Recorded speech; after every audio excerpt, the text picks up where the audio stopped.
Bonjour à toutes et à tous. Pour cette édition du mois de septembre des Últimos Jueves de l'OPALC, nous avons le grand plaisir d'accueillir Guillermo Larraín, qui est quelqu'un que nos étudiants ici connaissent bien, notamment de l'École d'affaires internationales, puisqu'il a été professeur ici à 2 reprises, en 2019 et 2020. Juste un mot de présentation avant de lui donner la parole pour parler de son ouvrage.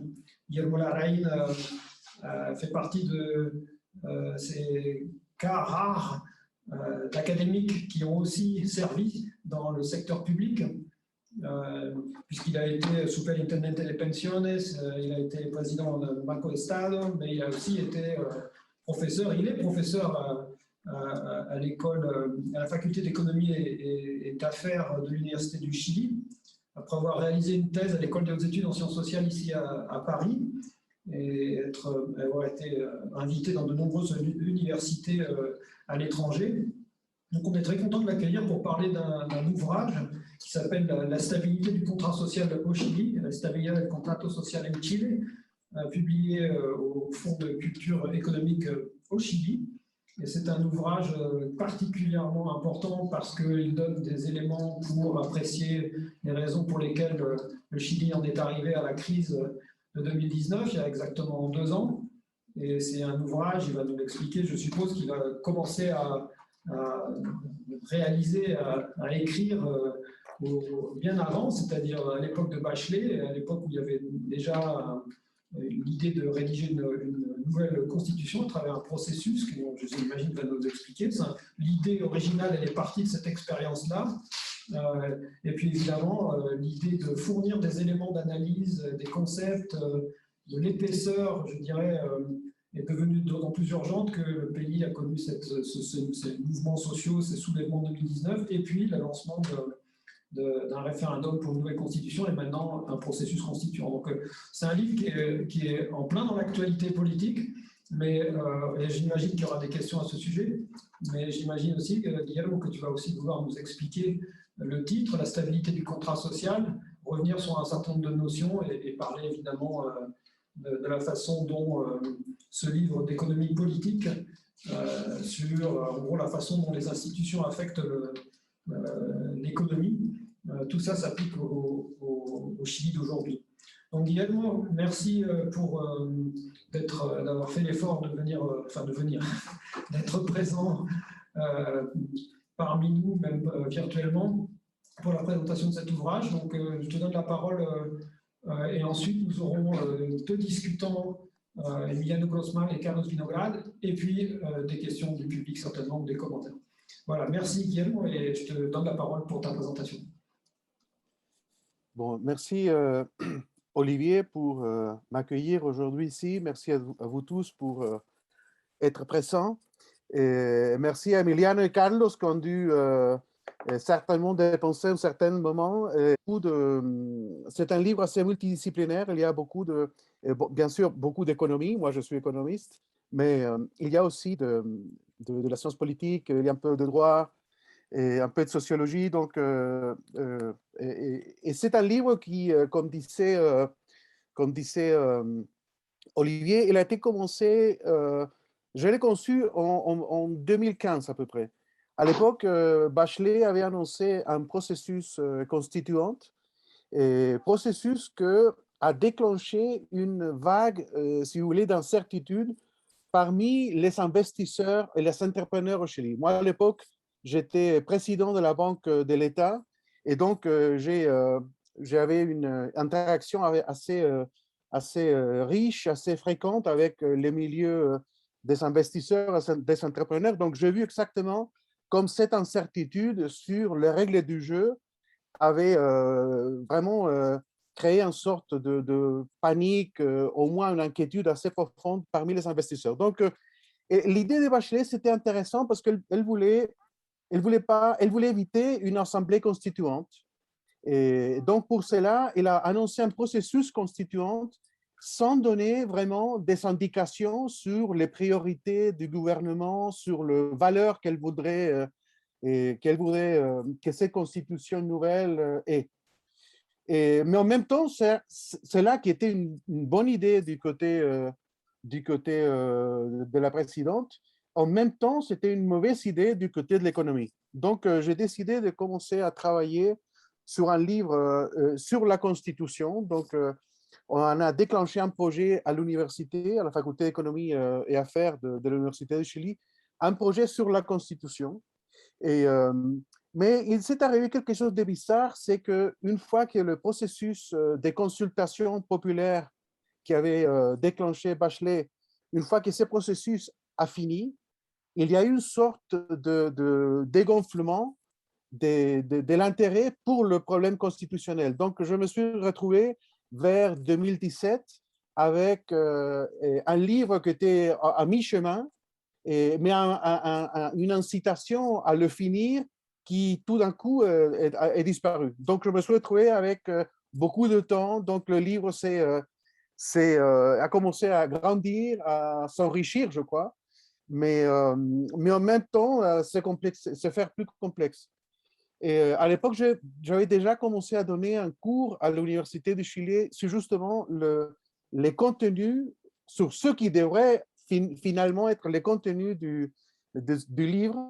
Et j'ai proposé à Sciences Po aussi de faire exactement la même chose. Donc, et en 2019, 20 et 21, parce qu'en 21, je n'étais pas à Paris, mais je l'ai fait de façon non présentielle. Et j'ai donné les cours qui aujourd'hui constituent exactement le livre.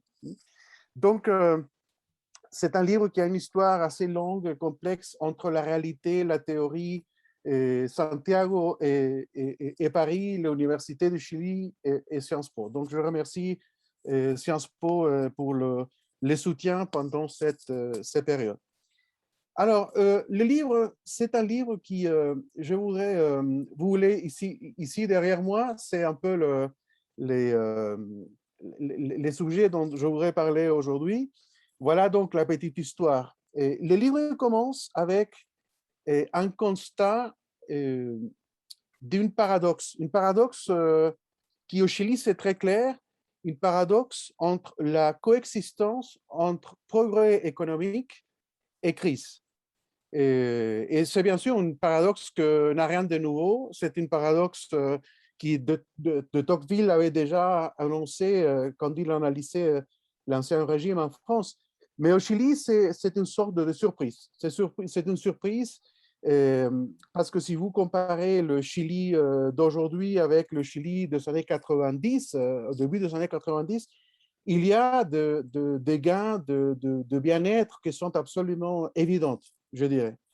Et ce n'est pas seulement un problème de la croissance, de PIB, c'est aussi il y a des gains aussi dans de différents aspects sociaux. Le livre n'entre pas trop dans ces domaines-là, mais les statistiques sont assez claires. Si vous voulez des aspects de l'éducation, de la santé, du logement et de l'aménagement du territoire, il y a des gains partout.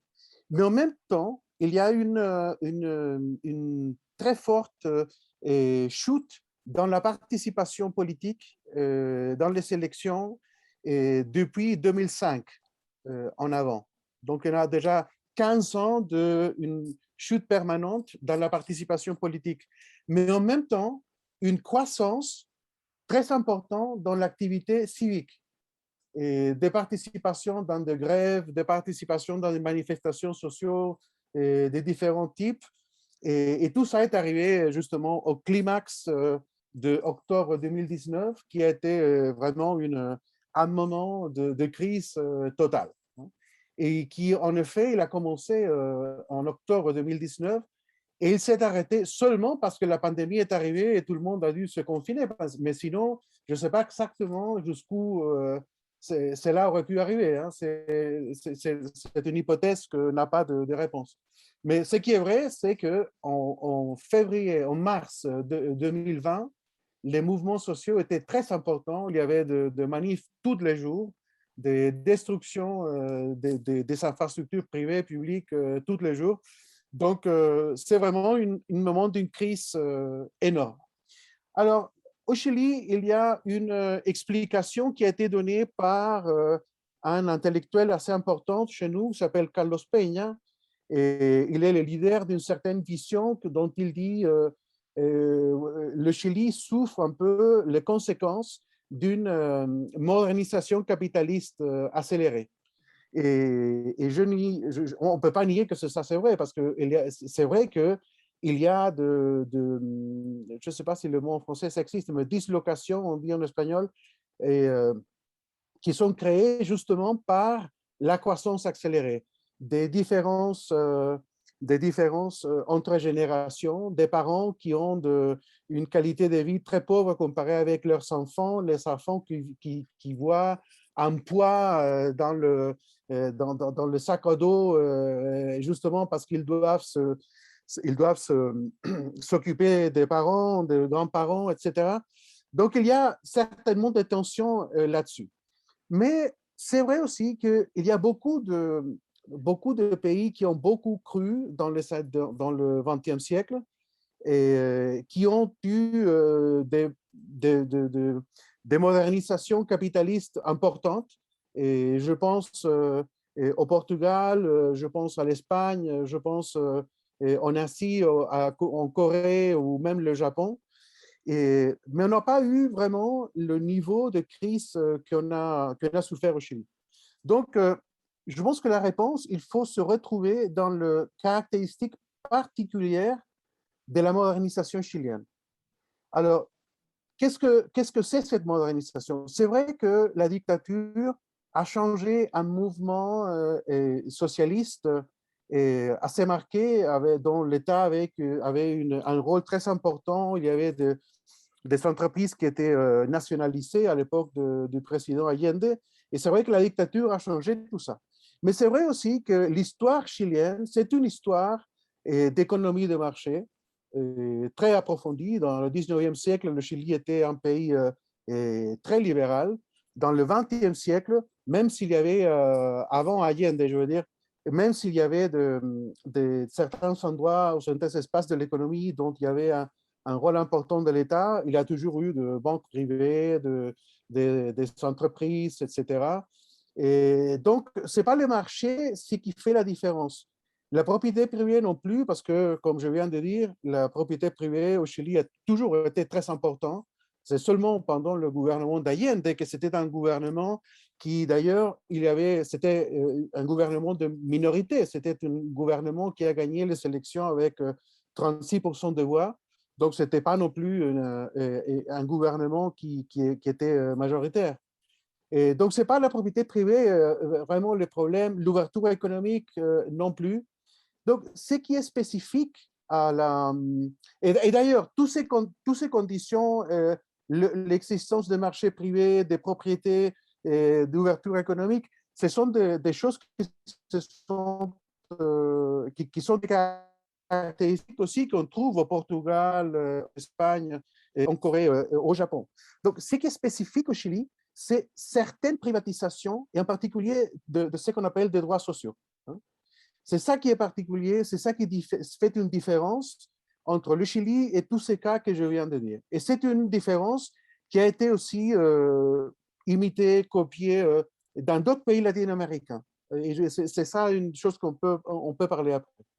Donc, les spécificités chiliennes, c'est lié des conditions qui, du point de vue, une caractéristique du néolibéralisme. Donc, le néolibéralisme, c'est une doctrine, c'est une forme de capitalisme, parce qu'il y a beaucoup de formes de capitalisme, mais c'est une forme de capitalisme qui fait qui donne une certaine priorité aux critères de marché dans différents aspects de la vie, mais en particulier dans les droits sociaux. Donc, si on se sent surpris par toute coïncidence entre progrès économique et crise, c'est parce qu'au Chili, certainement, on voit le monde d'une façon utilitariste, dans le sens qu'il y a une dimension d'évaluation de la bonté, si vous voulez, des politiques publiques Et cette condition, c'est la croissance économique. Ces critères, c'est la croissance économique. Donc, toutes les, jusqu'à présent, les politiques qui sont désirables sont celles qui promouvent une certaine croissance économique. Et tout le reste est dans un rang inférieur. Et donc, c'est dans ce sens-là qu'on se sent surpris parce qu'on a eu beaucoup de succès dans ces domaines-là. On a eu beaucoup de succès dans le sens de la croissance économique. C'est un pays qui a vraiment cru et cette croissance s'est répandue. Donc, pourquoi on se sent surpris? Parce que justement, l'utilitarisme, il a des limites de la compréhension de la complexité de la vie. Donc, le livre fait un choix qui justement fait une discussion sur une vision contractualiste, on dirait, pour essayer de trouver là une réponse au problème chilien. Alors, bien sûr, le contractualisme, c'est une doctrine ancienne, complexe, et donc je fais une petite référence à toute cette discussion-là, en partant de Locke, Rousseau et compagnie. Mais je me penche surtout sur une littérature un peu plus moderne, et Rawls, bien sûr, qui s'est liée à Ken Beamore, que c'est un économiste anglais qui travaille là-dessus du point de vue de la théorie des jeux. Alors, dans cette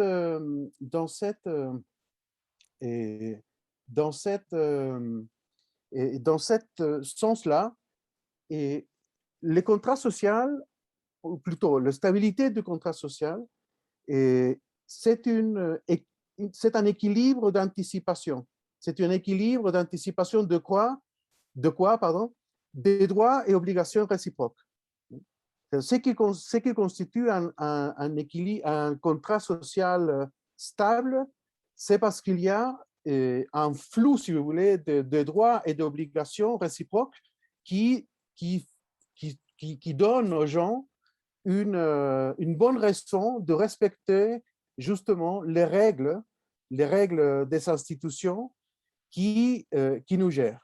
Et on doit avoir des bonnes raisons pour accepter les lois qui nous forcent à faire ou à pas faire certaines choses.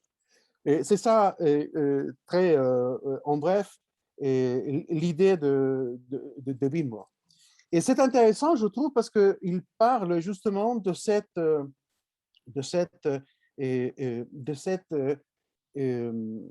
relation entre droit et obligation.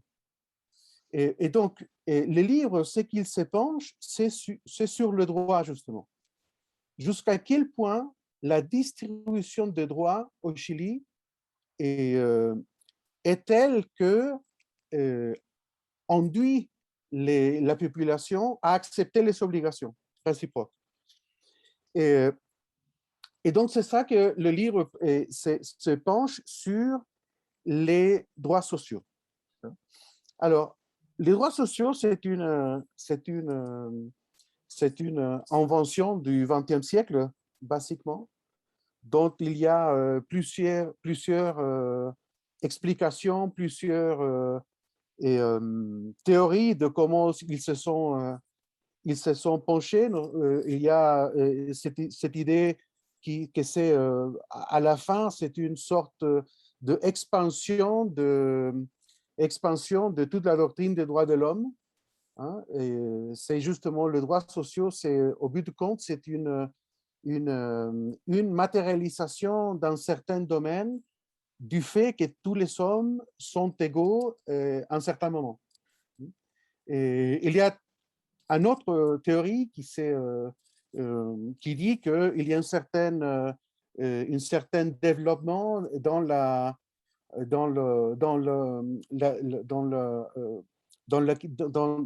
droit, hein, dont on commence justement avec la Révolution française à ce moment-là, avec une certaine égalité des droits civils, ensuite dans le 19e siècle, avec une égalisation des droits politiques, et donc dans le 20e siècle, serait une certaine égalité dans certaines conditions de vie, donc les droits sociaux. Euh, et donc, la question est si ces deux raisons-là, les droits de l'homme et cette égalisation et à long terme, ou cette séquence des gains de droits civils, politiques, et ensuite économiques et sociaux, et si cela est vrai, jusqu'à quel point la privatisation de ce droit, la privatisation de ce droit est cohérente avec cette évolution. Et il se trouve que ce qui font le marché, c'est justement la création de niches, des segments de marché auxquels les entreprises privées qui produisent des services ou des biens trouvent certaines combinaisons qualité-prix, si vous voulez, qui sont différentes. Donc, si vous allez dans n'importe quel marché privé, vous allez trouver justement que le marché il a vraiment des niches, des segments. Donc, on trouve de vins très, très chers et des vins très bon marché. Pour des gens très, très riches et des gens très, très pauvres. On trouve dans les marchés des automobiles exactement pareil. Et dans l'avion, il y a des gens qui payent première classe, classe affaires et classe éco, et d'autres qui prennent l'avion EasyJet. Donc, le marché fonctionne avec cette logique-là. Et cela ne pose pas de problèmes politiques. C'est-à-dire, il n'y a pas de mouvements sociaux et politiques qui pensent qu'il faut vraiment égaliser l'accès au marché du vin ou au marché des vols commerciaux. Mais dans les cas des droits sociaux, cette segmentation, au Chili au moins, il a créé des différences qui, à un moment donné, sont capables de créer des mouvements sociaux et des mouvements politiques qui demandent une certaine égalité. Donc, il y a une certaine égalité qui est à la base justement de l'idéologie des droits de l'homme et de cette évolution croissante des droits civils, politiques, économiques et sociaux. Et donc, le problème, c'est que quand vous allez dans le cas, par exemple, de la santé au Chili, au début, je veux dire, dans les années 90, juste après l'arrivée de la reconquête, disons, de la démocratie, il y avait un vrai marché de la santé. Il y avait bien sûr un système public, mais la logique dans laquelle tout le fonctionnement de la santé était une logique marchande. Les cas plus clairs, c'était par exemple les urgences. Donc, si vous alliez dans une urgence, vous avez un accident, et donc il y avait une clinique, un hôpital ou quoi que ce soit privé, vous aviez un besoin urgent d'avoir une certaine attention médicale, et il vous demandait un chèque en garantie. Il vous demandait une certaine garantie financière et justement de coûts de soins. Et justement, il y a eu des cas où des gens ne pouvaient pas être admis dans ces genres des hôpitaux privés ou des cliniques. Et il y a eu un cas au moins de gens qui sont morts justement par le délai dans l'attention. Donc, du point de vue du fournisseur du service des hôpitaux, c'est absolument évident qu'il faut avoir une garantie parce qu'on ne sait pas très bien quel est les degrés de l'urgence qui peut avoir la personne. Donc, du point de vue public, c'est absolument privé, je veux dire, c'est absolument raisonnable cette garantie. Mais du point de vue public, du point de vue du fonctionnement du système, c'est aberrant. Hein. Donc, voilà un exemple, mais on peut parler d'autres. Un exemple dont il y avait une certaine logique de marché dans la provision de droits sociaux qui était contraire à l'idée de l'égalité des sommes et dans certains domaines, en particulier dans les domaines des droits sociaux. Et cette logique qui est assez claire dans le domaine, par exemple, de la santé, il se répète aussi dans les pensions, par exemple, ou l'accès à l'eau. Hein. Le Chili, en 1980, c'était le premier pays qui a privatisé tout le marché de l'eau. Donc, le marché de l'eau, c'est toute c'est-à-dire la location la location d'eau, c'est parmi une assignation marchande. Hein. Par exemple, il y a une sécheresse et en principe, il y a certaines exceptions bien sûr, mais en principe, la sécheresse augmente le prix et c'est là la façon de réduire la demande. Hein. Sauf que la réduction de la demande d'eau, c'est quelque chose de compliqué parce que l'eau, c'est un bien essentiel à la vie. Donc, c'est pas si facile que dire le prix de l'eau va produire la réduction de la demande jusqu'au point que la sécheresse, que l'offre d'eau va être bien alloquée à différents usagers. En pension, on peut voir une chose un peu différente parce que jusqu'en 2008, basiquement 2008, les pensions dans le système nouveau étaient presque seulement la conséquence de l'accumulation de l'épargne individuelle. Il n'y avait pas de mutualisation de risques, quoi que ce soit. C'était chacun qui accumulait son argent et si vous étiez au chômage ou vous étiez un petit entrepreneur qui n'avait pas d'obligation de cotisation, c'était votre problème, il n'y avait pas de mutualisation de risques, quoi que ce soit.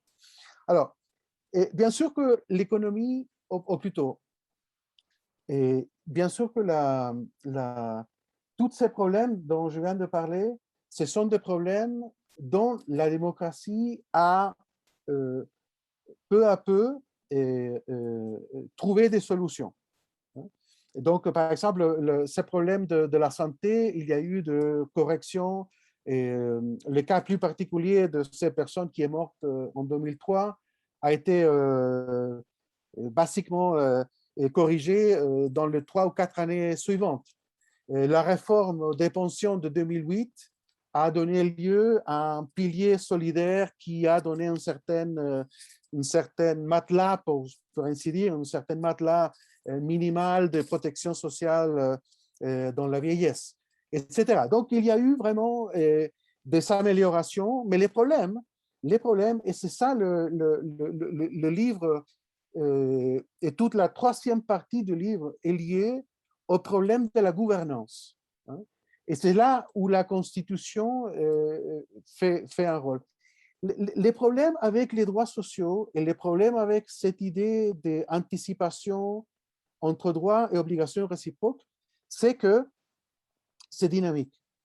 C'est dynamique. On ne peut pas trouver une règle qui puisse vraiment résoudre les problèmes, par exemple, d'accès aux droits sociaux une fois pour toutes. Et la raison est que les droits sociaux sont en soi-même dynamiques. Par exemple, le droit à l'éducation. Si vous allez au Chili aujourd'hui, tout le monde va vous dire que l'éducation, c'est un droit social. Tout le monde a le droit à être éduqué et tout le monde croit que l'État doit créer des conditions pour que les gens aient une éducation depuis la petite enfance jusqu'à vraiment la fin de la vie au bout du compte. Aujourd'hui, ça, c'est la discussion. Mais si vous allez, je ne sais pas, à l'époque où l'Université de Chili a été fondée, il y a 190 ans, ou 170 ans, pardon, 170 ans, l'éducation, ce n'était pas conçu comme ça. Ce n'était pas un problème de tout le monde. Hein. L'éducation, c'était plutôt une affaire des classes plus riches, des gens qui avaient un particulier goût pour la connaissance, etc. C'était une sorte de luxe des classes plutôt religieuses. Hein. Ce n'était pas un problème vraiment social. L'éducation en soi-même est devenue un droit social. Donc, et je pense que ça, c'est un peu partout. Hein. Et un peu partout, c'est comme ça. Les droits sociaux sont dynamiques. On ne peut pas trouver aujourd'hui quels sont les droits sociaux qui seront valables d'ici 40 ou 50 ans. Par exemple, l'accès à l'Internet. Avec la pandémie, c'est assez clair aujourd'hui qu'éventuellement, l'accès à Internet, par exemple, c'est important pour les enfants pour aller à l'école, en particulier dans les zones un peu plus éloignées qui sont, je ne sais pas, au Chili, ça c'est assez clair dans certains endroits. Bon, etc. Donc, on ne peut pas savoir si l'accès à Internet, par exemple, il deviendra un droit social d'ici à 4 ou 5 ou 7 années. On ne peut pas savoir s'il y aura une demande d'égalité politique dans le cas de l'accès, par exemple, à Internet. Et donc, la gouvernance des droits, c'est crucial. Et les problèmes qu'il y a, les institutions chiliennes, c'est ça où on revient au problème constitutionnel, c'est leur rigidité. La dictature a créé une constitution dont il y avait des choses que je trouve qui sont importantes, mais qui n'ont pas permis une évolution opportune des institutions. Donc, aujourd'hui, on discute aujourd'hui des réformes des pensions, je parle 2021, et une réforme qui a été proposée pour la première fois en 2012. On a passé 10 ans en disant que les pensions sont très, très, très mauvaises, qu'elles sont très, très, très, très basses, mais on n'a pas eu, aucun gouvernement a eu la majorité, la force suffisante pour vraiment passer une loi. On est vraiment neutralisé. Et donc, la gouvernance est très importante. Et le système chilien et la constitution chilienne avaient cette rigidité très, très forte au début des années 90. Et bien sûr, comme il y a eu des apprentissages et des réformes, et il y a eu une rigidité qui s'est réduite. Hein, mais il continue à être toujours là. Ou en tout cas, il est arrivé trop tard. Il est arrivé trop tard. Donc, c'est pour ça que le livre finit avec une discussion qui n'était pas dans le... Bon, relativement, il n'était pas dans les plans initial du livre, qu'il a à voir avec la gouvernance. Et dans ces cas, il y a donc toute une discussion sur le service civil, la bureaucratie. Je trouve que c'est très important et très négligé dans le cadre de la bonne gouvernance des sociétés. Et il y a une discussion sur des formes de participation, donc des formes de démocratie directe qui des pays où le pouvoir est si concentré avec social et politiquement, comme le cas chilien.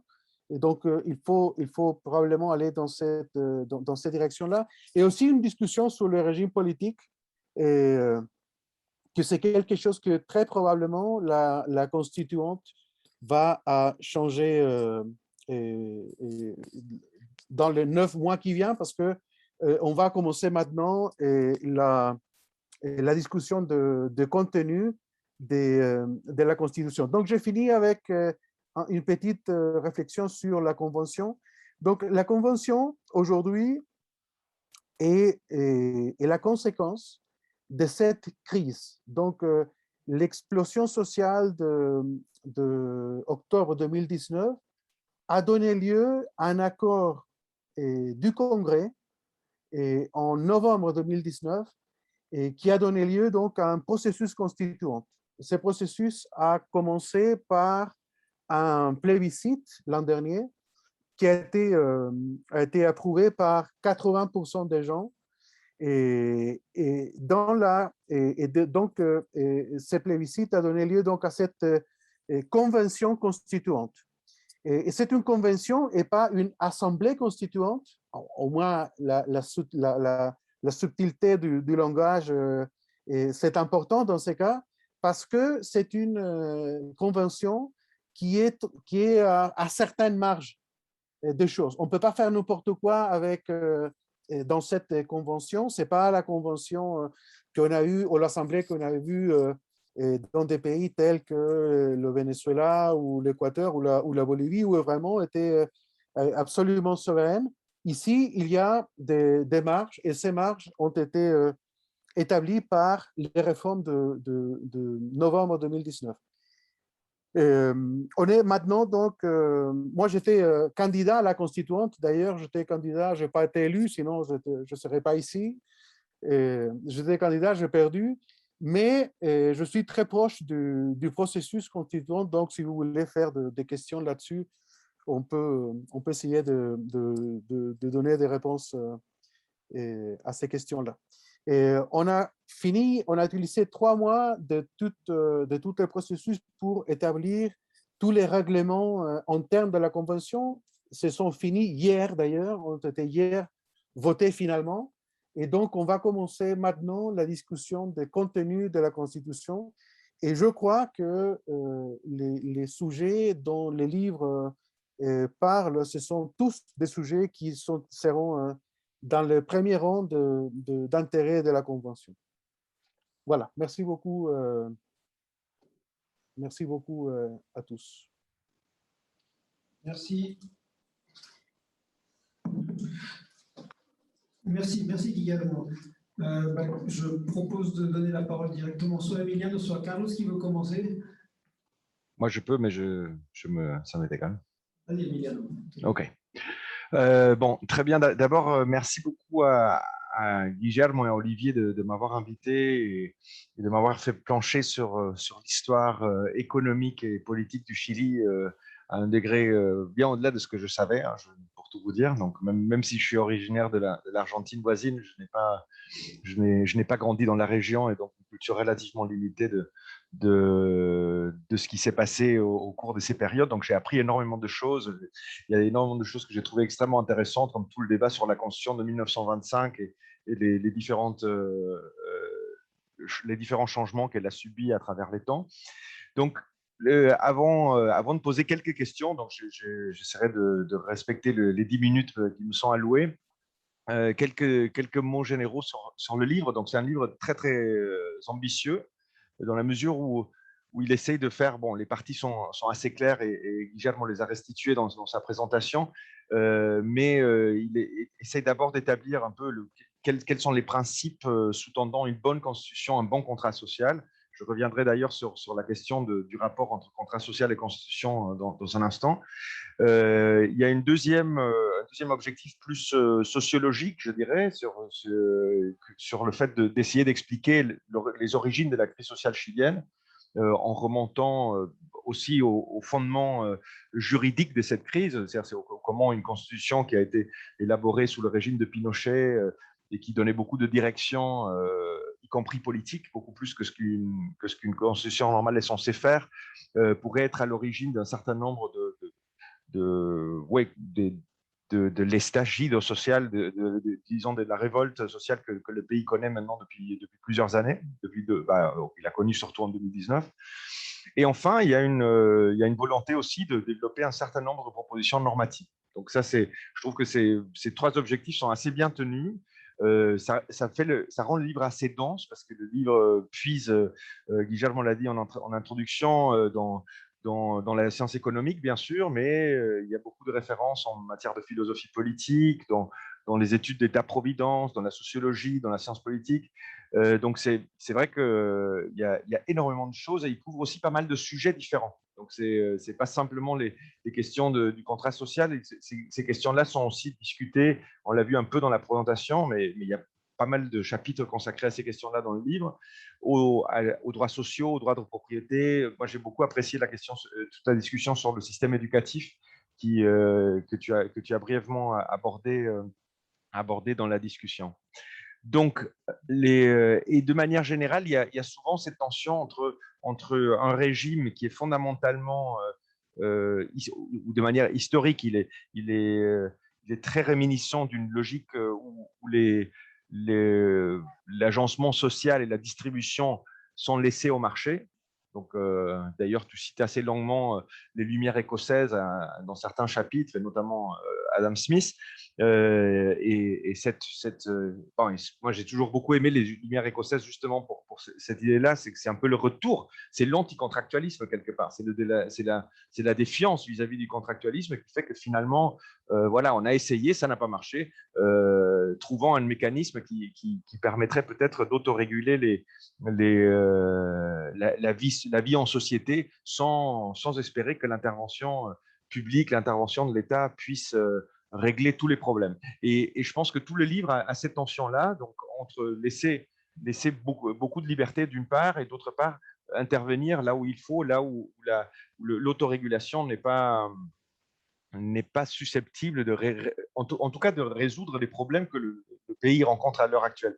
Et c'est une tension que je trouve assez intéressante et qui te situe politiquement aussi quelque part plutôt dans le côté libéral des choses, libéral au sens politique, pas au sens économique forcément. Et donc, c'est à partir de cela notamment que c'est autour de cette tension-là que j'ai plusieurs questions. La première, donc c'est une question un peu générale, mais je vais la développer un tout petit peu plus. C'est cette question concernant le rapport entre constitution et contrat social. Donc moi, personnellement, je suis extrêmement sceptique sur la capacité même si j'entends que dans le processus constituant actuel, c'est l'espoir énoncé, qu'une constitution écrite puisse nécessairement revêtir ou devenir un nouveau contrat social. D'accord? Parce que quelque part, le contrat social, c'est quelque chose, comme tu le dis toi-même dans les premiers chapitres, c'est quelque chose qui n'est pas écrit, justement. C'est un accord, un consensus, c'est une espèce de conviction commune, une culture partagée qui fait que cela marche. Après, j'entends bien qu'il y a des moments, des jonctions critiques, et très clairement, le Chili est à une jonction critique où l'ordre social établi n'est plus acceptable pour une grande partie de la population. Il y a l'espoir, quelque part, de trouver un nouvel équilibre.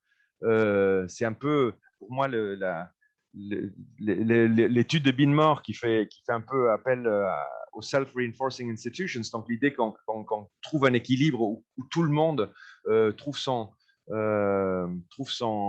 son bénéfice quelque part, qui pour moi est un rêve d'économiste. Hein. C'est là où je revendique quand même j'aime beaucoup l'économétrie, mais je n'épouse pas tous les principes de l'économie. Parce que quelque part, je me demande dans quelle mesure ce texte, donc qui n'est pas un contrat social, mais qui est d'abord une constitution. Donc, première question, dans quelle mesure est-ce qu'il est susceptible de devenir vraiment le fondement d'un nouveau contrat social? Moi, j'en doute un tout petit peu parce que je pense aussi qu'un certain nombre de problèmes qui restent, donc même s'il y a eu historiquement un a priori favorable au mécanisme du marché, il y a là aussi une révolte contre les inégalités. Donc, je suis du coup retourné regarder les chiffres parce que c'est vrai que l'index de Gini a vachement baissé ces dernières années. Donc, depuis 90, il est passé de 60 à 44, je crois, pour le dernier chiffre que j'ai eu, donc qui est en dessous des États-Unis. Donc, le Chili est plus égalitaire que les États-Unis à ce jour. Donc c'est vrai que peut-être les attentes sociales ont progressé plus vite que la diminution des inégalités effectives. Et après, on sait aussi que Piketty et d'autres critiquent quand même assez fortement le Gini comme un indicateur et que quand on regarde plutôt les ratios de 1% par rapport au reste, ou des 10% les plus pauvres, les 10% les plus riches, le Chili fait un peu moins bien que sur la comparaison de Gini. Donc ça, c'est une question aussi. Dans quelle mesure est-ce que même les meilleurs textes du monde va pouvoir résoudre ces problèmes aussi, entre comment dire, ce décalage entre une attente d'égalité qui s'est fait entendre ces dernières années et une situation sociale, une société qui reste assez clivée, etc. Et dans le même ordre d'idée, j'avais une question par rapport à la... C'est ma troisième question, j'ai une quatrième et après je laisserai la parole à Carlos. Dans quelle mesure est-ce que la question du système éducatif que j'ai trouvé très très intéressant, donc moi je l'ai lu un peu comme un système éducatif, je me souviens de Michael Walzer qui avait fait ce texte sur Socializing the Welfare State il y a une vingtaine d'années, qui proposait justement que un système un peu comme le tien, je crois, où chacun avait des droits d'éducation, mais qu'il avait le droit de transporter ses droits d'éducation d'une école à l'autre, et que donc, du coup, il pouvait y avoir une espèce de mécanisme de marché, tout en ayant une concurrence qui, elle, serait saine, justement, et qui pousserait les institutions à bien se comporter. Et moi, quand j'entends ces choses-là dans des sociétés aussi inégalitaires que celles d'Amérique latine, j'ai toujours peur que finalement, ça permette de cacher quand même des inégalités assez fortes une fois que c'est mis en œuvre. Et lié à cela, un deuxième problème, parce que j'ai eu cette discussion avec un proche ami uruguayen il y a quelques années qui me disait qu'il était désespéré parce que dans les classes populaires, beaucoup de gens arrêtent l'école secondaire. Et je dis, mais le problème, c'est que cette école secondaire, elle est complètement dévaluée parce que les riches n'envoient plus les classes moyennes même, pas que les riches. Les classes moyennes n'envoient plus leurs enfants dans les écoles publiques, ils les envoient dans des écoles privées qui, elles, restent inaccessibles aux classes populaires pour des questions financières. Et que donc, du coup, quelque part, pour que ton système marche, pour que ce système, cette refondation, et je crois que je suis d'accord avec toi que le système éducatif est fondamental à cette refondation du contrat social, comment s'assurer de la participation des plus fortunés, ceux qui justement ont, de par leur fortune, accès à un système éducatif plus fort et meilleur ou supérieur. Et une dernière question sur un sujet qui nous concerne ici en France aussi, qui est la question de la confiance, que tu abordes dans les tout premiers chapitres, mais qui pour moi est assez crucial, parce que finalement, pour que ces systèmes marchent, pour que les self-reinforcing institutions marchent aussi, moi je reste persuadé, en lisant un peu Douglas North, même s'il travaille beaucoup sur l'histoire plus que sur des systèmes contemporains, que finalement, on est quand même toujours dans un système du dilemme du prisonnier, et que finalement, pour dépasser cela, il faut absolument que je fasse confiance que les autres vont respecter les règles eux aussi. Et que donc, moi, je vais respecter les règles dans la mesure où je crois que les autres vont les respecter. Or, tu montres justement que malgré l'amélioration de la situation, la confiance sociale et la confiance dans les institutions reste assez faible, ce qui est un souci qu'on a en France aussi. La France est parmi les pays riches, un des pays qui a le niveau de confiance les plus faibles, d'ailleurs même y compris par rapport à nos voisins directs. Le niveau de confiance est bien supérieur en Espagne qu'il ne l'est en France. Et ça, par contre, on ne sait pas très bien comment le faire. Donc moi je suis à la fois, je suis très, très admiratif de l'expérience chilienne et de tout ce que j'ai appris grâce à toi, d'ailleurs, parce que je me suis penché il y a quelques mois pour la première fois sur cette question pour essayer de comprendre ce qui était en train de se passer chez vous. Mais je suis aussi assez peu convaincu que ces expériences, dans l'immédiat en tout cas, permettent de reconstruire de la confiance. La confiance est quelque chose d'extrêmement fragile. On sait très bien comment la détruire. On ne sait pas très bien comment la construire. Et la plupart des travaux sociologiques sur la construction de la confiance sociale montrent que c'est des processus extrêmement longs. Je pense aux gens de l'université de Göteborg qui travaillent sur ces questions depuis pas mal d'années. Ils montrent en général que c'est des processus qui se jouent sur des dizaines, voire des centaines d'années. Donc, c'est-à-dire que la généralisation de l'éducation publique en Suède à la fin du 19e siècle peut expliquer le niveau de confiance qu'on retrouve 50 ou 60 ans plus tard, parce que c'est la création d'une culture commune et que cela, in fine, expliquerait aussi en Suède, par exemple, la baisse du niveau de corruption, etc. Donc là-dessus, j'aimerais bien savoir quelle est ta croyance ou ta conviction par rapport à la manière de reconstruire la confiance ou de favoriser la confiance, et peut-être aussi dans quelle mesure tu crois que le processus constituant peut contribuer à la construction ou à l'augmentation de la confiance sociale et la confiance dans les institutions. Voilà, excusez-moi, j'ai été un tout petit peu long. Merci beaucoup. Merci, Emiliano. Carlos? Oui, bonjour. Deux Argentins ou un qui s'est dit très argentin, mais pas totalement, et un autre qui n'a pas vécu son enfance apparemment. On ne se connaît pas avec Emiliano. Mais un Chilien qui présente un livre et se fait observer par deux Argentins, c'est un événement qu'on doit remarquer, je dirais, et ça montre la force de Guillermo à travers le temps. Moi, je vais partager, d'abord, bon, je vous remercie pour l'invitation et partager un autre moment d'interaction intellectuelle et l'amitié qui me lie à Guillermo depuis des décennies, je dois dire. Il y a des jeunes là, ça peut vous impressionner. C'est toujours un plaisir et la lecture, c'est toujours provocateur. Guillermo s'avance sur des tas de territoires. C'est très audacieux et il a toujours été comme ça. C'est très audacieux, mais c'est très bienvenu. C'est difficile en ce moment où le cloisonnement de l'exercice interdisciplinaire dû à la spécialisation rend ce type de tâche extrêmement difficile. Moi, d'abord, c'était super d'entendre Emiliano. On ne se connaît pas, je crois, et je ne vais pas répéter parce qu'Emiliano a fait, et ça m'évite, une description des différentes étapes de la réflexion du livre et des différents aspects. Mes réflexions vont être en grande mesure, je l'espère, complémentaires. J'ai fait un petit exercice avec quelques expériences personnelles que je vais partager avec vous. Ça prend 2 minutes.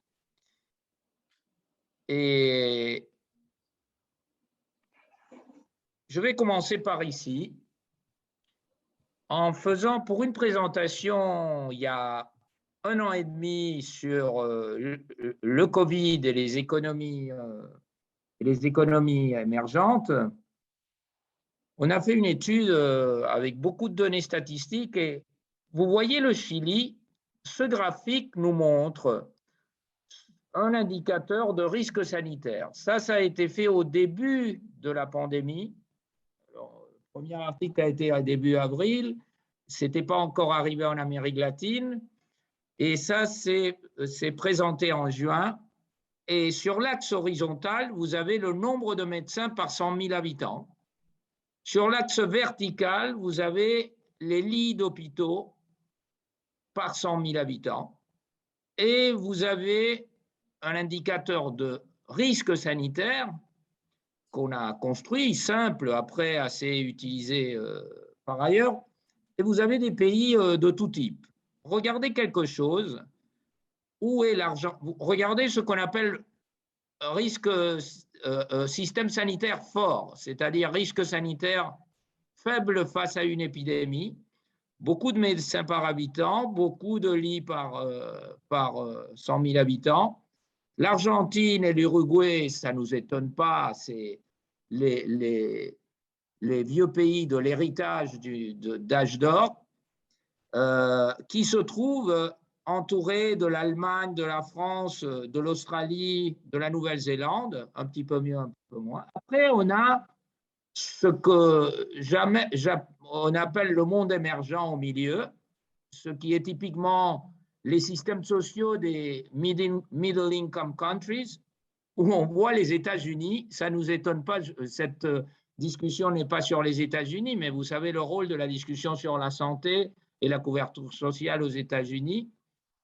Et après, on voit des pays émergents de très faibles revenus et là-dedans, on trouve le Chili près du Vietnam.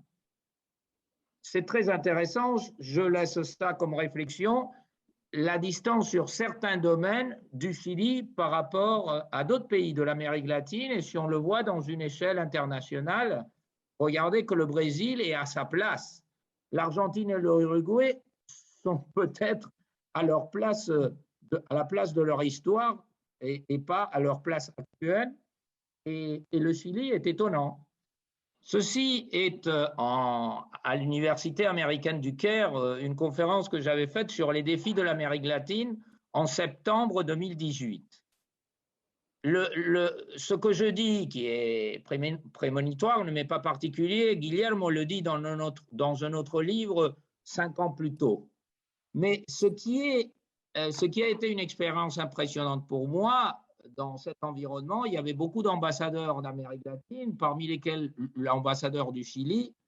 L'ambassadeur du Chili, mes commentaires que les aspirations, le paradoxe du succès et les aspirations des secteurs moyens et d'autres secteurs de la société chilienne en éducation et en santé, qu'on vient d'observer pourquoi numériquement, pouvaient casser le consensus des derniers 30 ans, a outragé l'ambassadeur et ça produit un petit incident diplomatique au Caire, loin du Chili, où il m'a dit d'où je pouvais construire ses doutes sur un pays qui était admiré par l'ensemble de la communauté internationale et comment mon exercice de science-fiction, et il était basé sur quoi?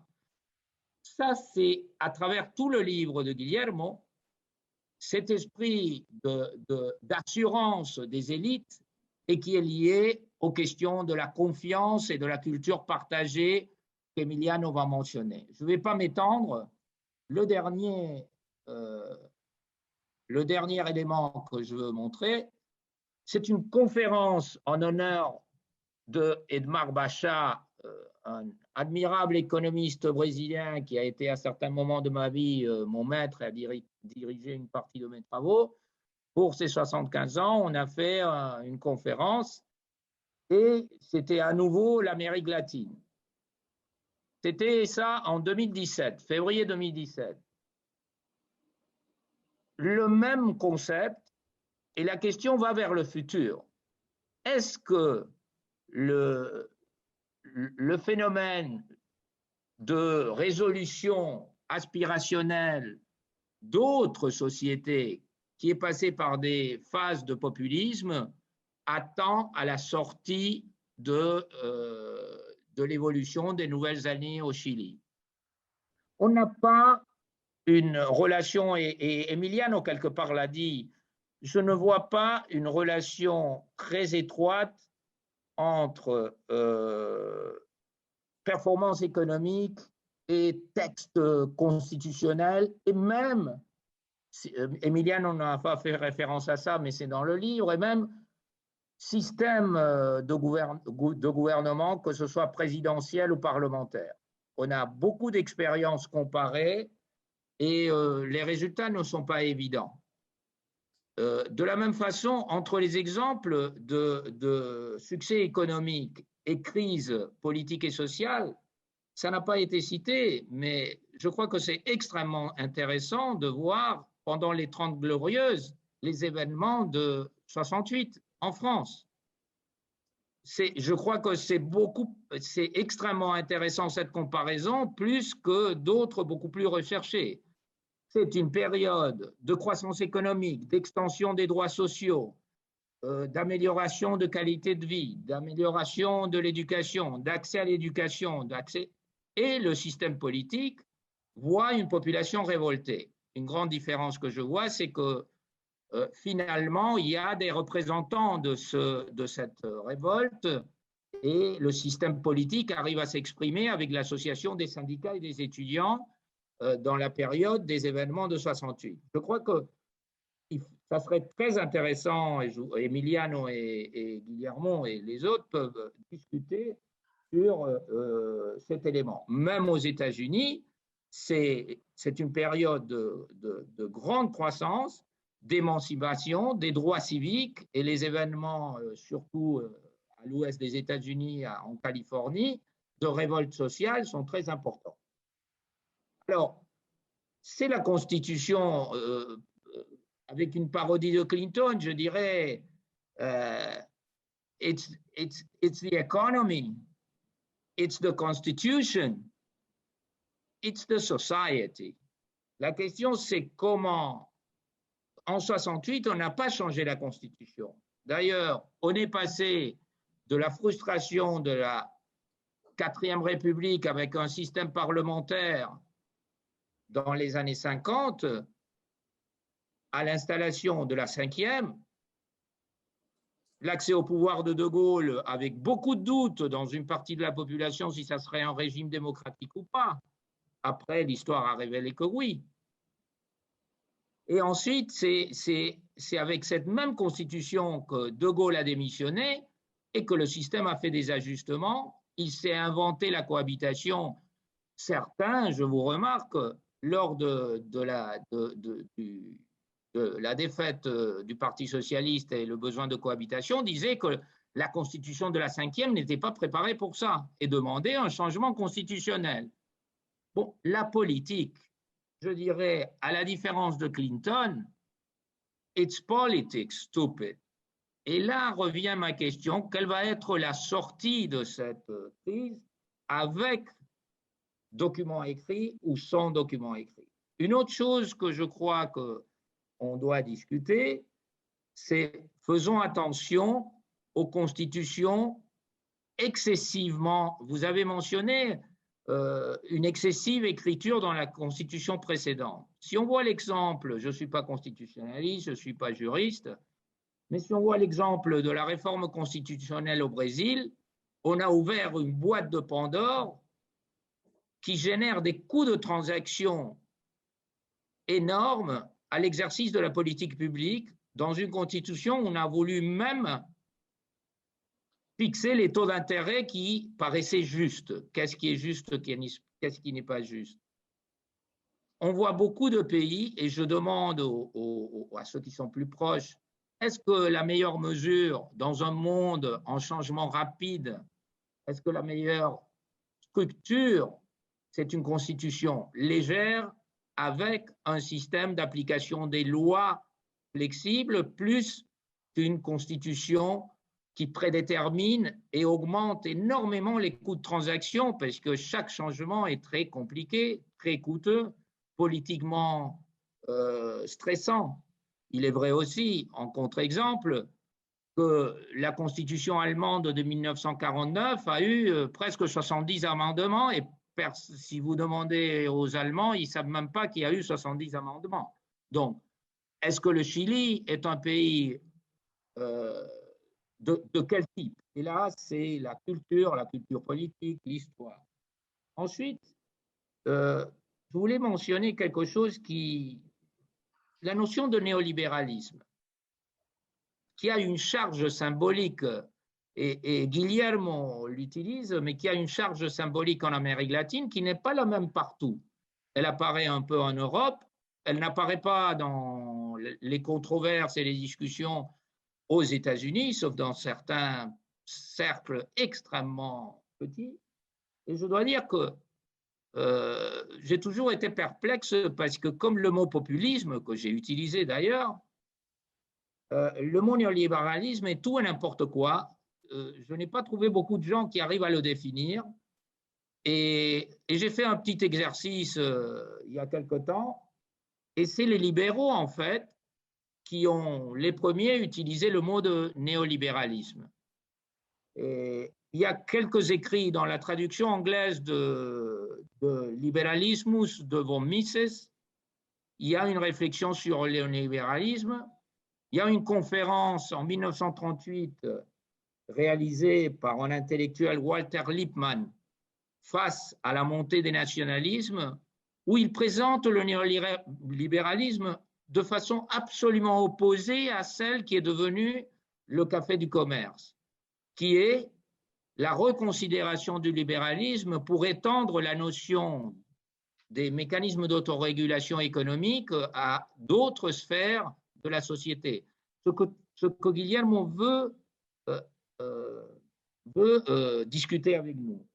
Ensuite, Edgar Narvaez écrit un livre, Philosophie néolibérale, en 1961, où il s'attache à remarquer le changement culturel dans l'Allemagne de la fin des années 50, où les partis de droite et les partis de gauche, après le congrès de Bad Godesberg, qui enterre le marxisme dans le SPD allemand, vont s'orienter vers un consensus de l'économie sociale de marché.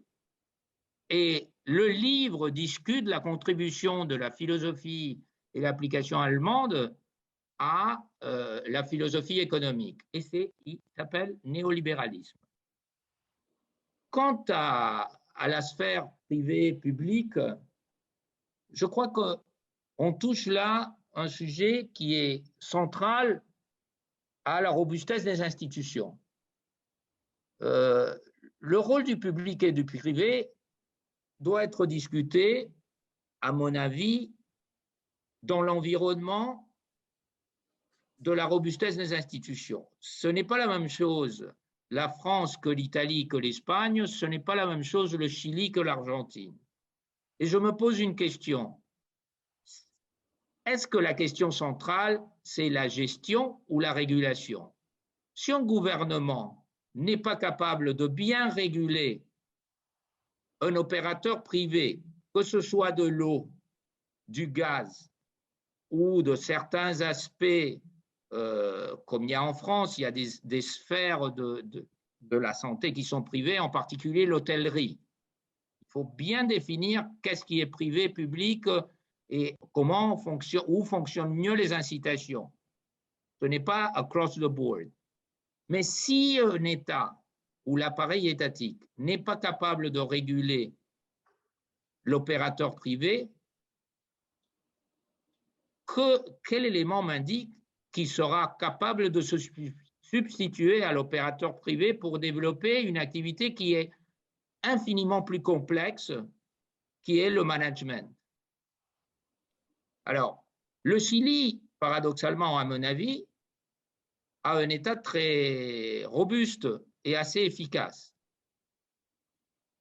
La pandémie, à nouveau, est un élément intéressant pour voir ça. Le stock de capital sanitaire du Chili est faible, on l'a vu dans la transparence, et le Chili a été beaucoup plus près de la saturation du système de santé et du collapse plusieurs fois que l'Argentine, qui est un pays qui a eu une gestion extrêmement déficiente de la pandémie.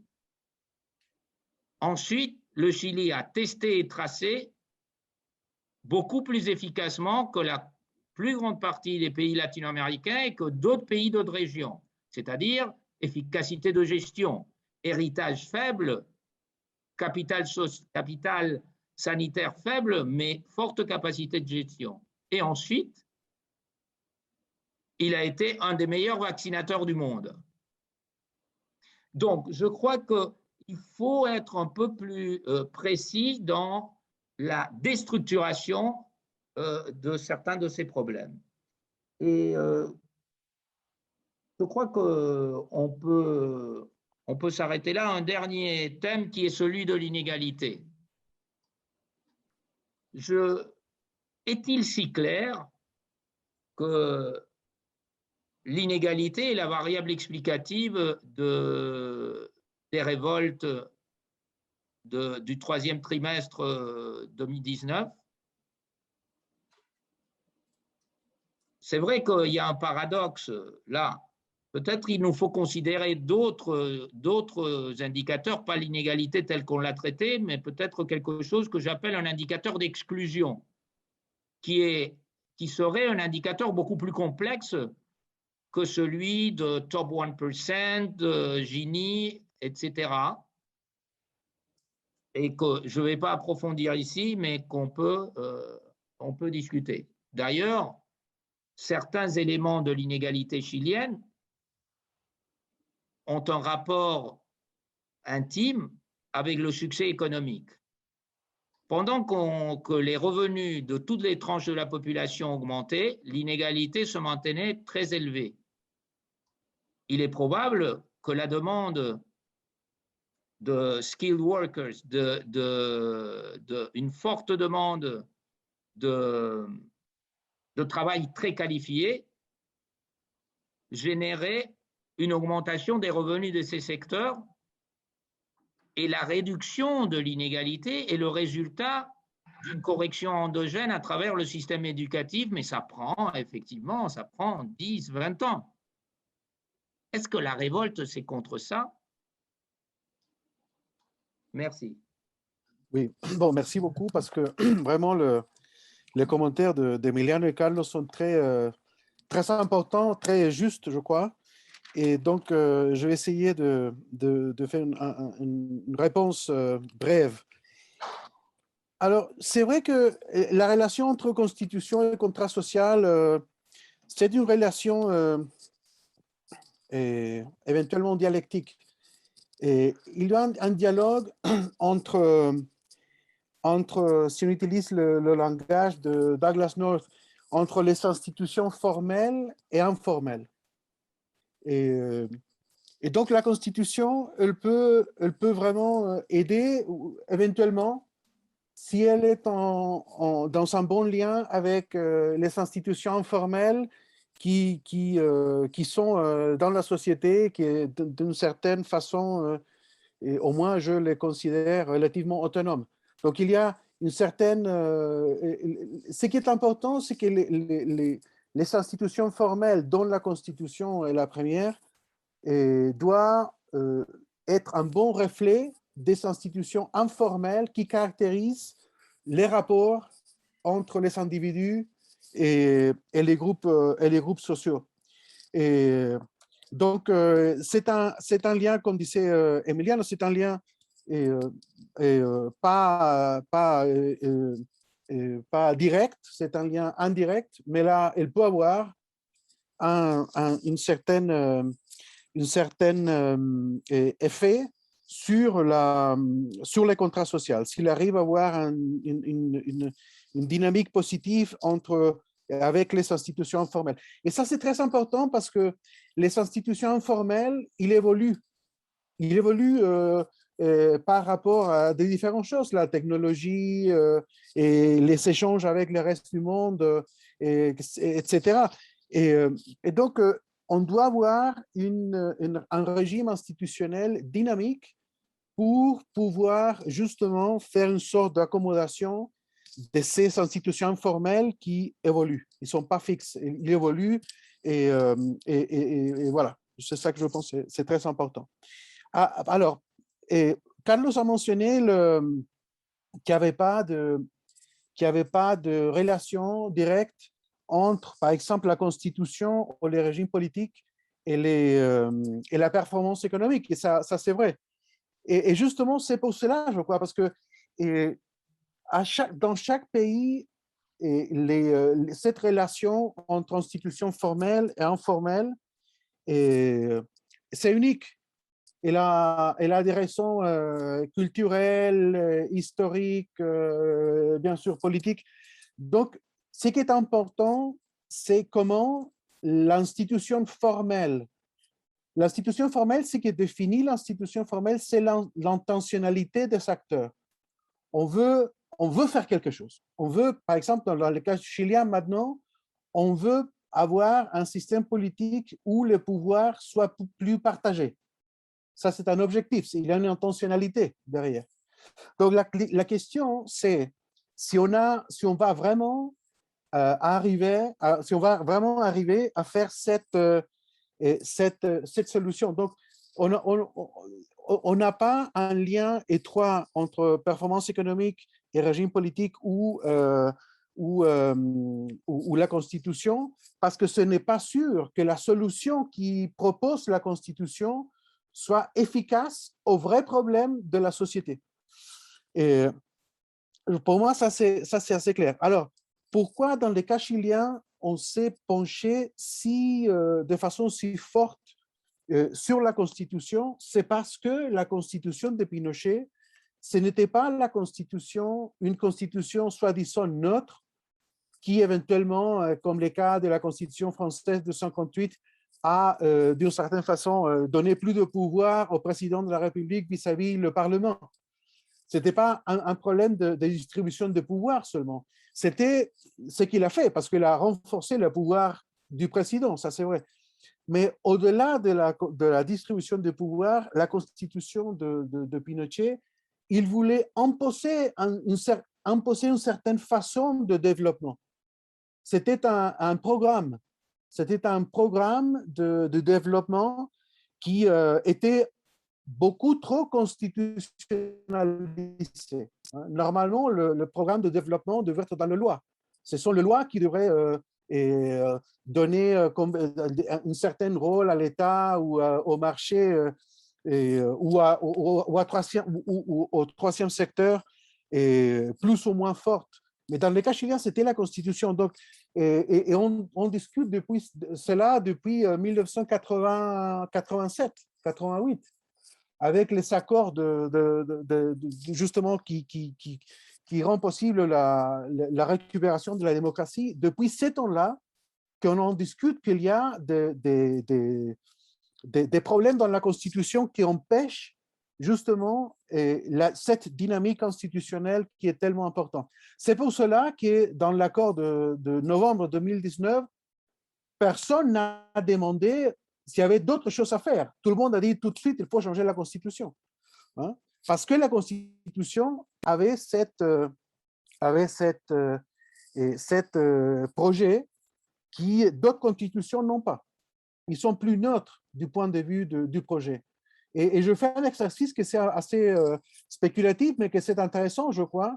Qu'est-ce que serait passé au Chili en 1990, une fois qu'on récupère la démocratie, si au lieu d'avoir la constitution de 1980, on aurait eu la constitution de 1925. Et comme la constitution de 1925 était idéologiquement neutre, il avait des problèmes. Hein, il avait des problèmes il avait des problèmes de dessin, que c'était assez clair, mais n'était pas une constitution idéologique. Donc, probablement, on aurait eu accepté les consensus de Washington tels comme tous les pays latino-américains l'ont fait. Donc, voilà, le problème, c'est que cette constitution, la constitution de Pinochet, il prétendait créer un certain modèle de développement qui était important à un moment donné, qui avait beaucoup de succès à un moment donné, mais qu'ensuite s'est éteint. Alors, les inégalités, Emiliano et Carlos en ont parlé. Je crois que les économistes, nous, on s'amuse beaucoup trop avec le nombre derrière les inégalités. Et c'est intéressant, c'est important, mais ce n'est pas suffisant. Et je pense que Carlos l'a dit d'une façon intéressante, parce que Carlos, il dit il faut plutôt parler des exclusions. Et je pense que c'est là une idée qu'il faut approfondir. Et le mot le plus utilisé dans la révolte, c'était le mot dignité. Et d'ailleurs, la place centrale du Chili, pas la place centrale, mais celle où tout s'est passé, usuellement s'appelait Plaza Italia, Place Italie. Et tout le monde aujourd'hui parle de Place Dignité. Donc, je pense que le mot à discuter, c'est justement le mot dignité. Qu'est-ce que ça veut dire, dignité? C'est ça. Et donc, l'exclusion, c'est une expression d'indignité. Et donc, c'est ça que je trouve que c'est intéressant de, bien sûr, avoir une idée et des recherches et des discussions sur les inégalités de revenus, c'est bien, mais il faut enrichir cette analyse-là. Et je pense que la perspective de la dignité, c'est important, parce que ça permet donc d'accommoder la question de Carlos des exclusions comme celle qui a, d'une certaine façon, énoncé Emiliano, de la différence de certaines inégalités. Et c'est ça que j'essaie de montrer dans le livre. Il y a des inégalités qui sont pas substantielles. Les inégalités dans la qualité de la voiture, c'est différent de la qualité de l'accès au médecin. C'est différent. Si je dois attendre 3 ans ou 4 ans pour me faire opérer, c'est très différent d'avoir une voiture que ça vaut un quart de la valeur de la voiture de mon voisin.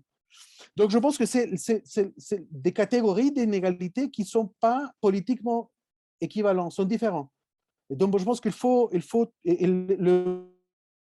pense, c'est inégalité. Est-ce que tu es plus digne ou moins digne parce que tu as une voiture chère? Bon, je dirais non.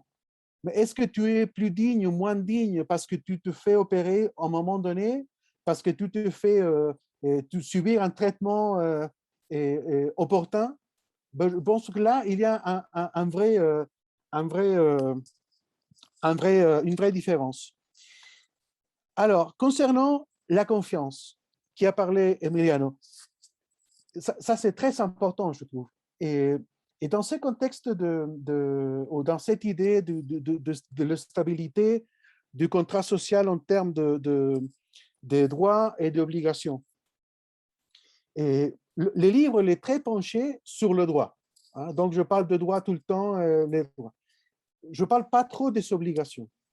Et je pense que le problème de la confiance est très lié au manque d'obligations de ceux qui sont au pouvoir, fondamentalement. Et donc, je ne développe pas ça dans le livre, mais je pense que c'est plutôt par là. Et la date qui est, je pense, la plus marquante, parce que je vous ai dit que jusqu'à 2005, il y avait une participation politique respectable et un niveau d'activisme social raisonnable. De 2005 en avant, la participation a continué à chuter et l'agitation sociale a augmenté. Alors, qu'est-ce que s'est passé autour de 2005? Il y a la réforme de la Constitution de Lagos, ça c'est vrai. Je ne sais pas très bien si ça joue un rôle ou non, mais il y a aussi le premier grand mouvement des étudiants. Mais ce qui est intéressant du point de vue de la confiance et des obligations, c'est le premier grand scandale de financement de politique. C'est à peu près à la même époque. Et donc, je pense que penser au problème de confiance du point de vue du manque des obligations réciproques de ceux qui sont près du pouvoir, c'est très important. La corruption, la capture de l'État et aussi le manque d'accountability, si vous voulez, des représentants politiques. C'est très important, je trouve, du côté des obligations. Alors, Carlos a parlé de l'écriture de la Constitution, que ce soit légère ou non. Je pense que là, le Chili court un risque. Parce que le Chili est très, aujourd'hui, quand vous parlez ici, les gens sont très penchés sur le constitutionnalisme latino-américain. Que c'est un constitutionnalisme très penché sur le droit. Et je pense qu'ici, c'est un sujet dont il faut vraiment étudier parce que on a essayé en Amérique latine de résoudre des problèmes politiques par biais de la Constitution. On a essayé en Équateur, par exemple. Mes élèves à Sciences Po, ils parlaient toujours de l'Équateur. Ils étaient toujours très fascinés par la constitution de l'Équateur, les biens vivre et tout ça. Et donc, on a essayé avec la constitution de l'Équateur de résoudre des problèmes que la politique équatorienne n'a pas pu résoudre à ce moment. Et c'est intéressant que ni en Équateur, ni en Bolivie, ni au Venezuela, on a changé la structure du pouvoir. La seule chose qu'on a fait, c'est de décrire une très, très longue liste de droits sans changer la nature du pouvoir. La seule chose qu'on a fait, c'est qu'on a transféré les pouvoirs qui étaient du côté de l'oligarchie aristocratique, pour ainsi dire, vers une nouvelle oligarchie différente. Mais c'était la même concentration de pouvoir.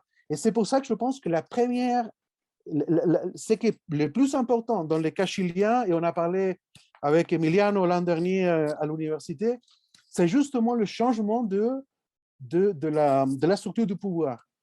C'est ça où vraiment on peut vraiment donner un saut en avant et vers le développement, et si on arrive à faire ça. Si on reste seulement sur la liste de droits, on va pas avancer. Le changement de droit, c'est important. Alors, sur le néolibéralisme de Carlos, c'est vrai que les économistes, on ne parle pas trop de néolibéralisme, mais c'est chaque fois plus... Je suis très sensible au problème parce qu'on en a parlé avec Carlos, c'était critique, je savais que ça venait, et on en a parlé à plusieurs reprises, mais c'est chaque fois plus fréquent d'avoir une discussion sur le néolibéralisme.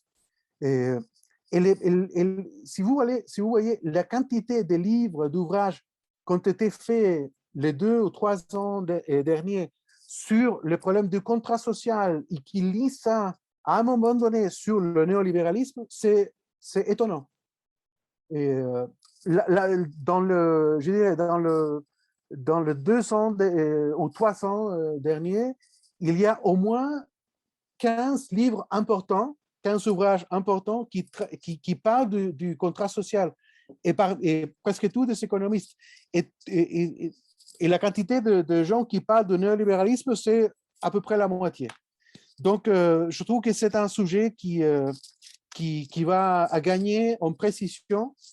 Et je pense que la précision, c'est à peu près celle que j'ai énoncée, c'est-à-dire le néolibéralisme, c'est pas c'est un capitalisme qui essaie de mettre de la logique économique un peu partout.